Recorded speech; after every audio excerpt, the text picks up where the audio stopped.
ఉత్తరాదిని వర్ణుడు వదలడం లేదు. గత కొన్ని రోజులుగా కురుస్తున్న వర్షాలతో ఉత్తరాది అతలాకుతలమవుతుంది. ముఖ్యంగా జమ్మూ కశ్మీర్లో భారీ వర్షాలు కురుస్తున్నాయి. జమ్మూ కశ్మీర్లోని దొడా ప్రాంతంలో కంటిన్యూగా వర్షాలు పడుతూనే ఉన్నాయి.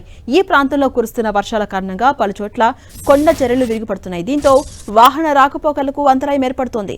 దీంతో ప్రజలు తీవ్ర ఇబ్బందులు పడుతున్నారు. అటు ఈశాన్య రాష్ట్రాలను వర్షాలు కుమ్మేస్తున్నాయి. గత కొన్ని రోజులుగా అస్సాం స్టేట్లో వానలు దంచుకొడుతున్నాయి. భద్రాకు ప్రాంతంలో కురుస్తున్న వర్షాలు మంత్రి ఇంటిని చుట్టుముట్టాయి.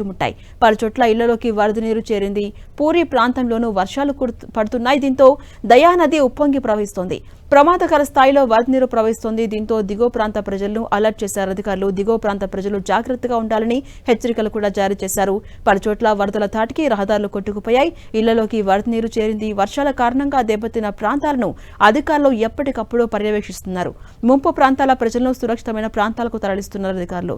వరద ప్రభావిత ప్రాంతాల్లో అధికారులు సహాయక కార్యక్రమాలను కొనసాగిస్తున్నారు.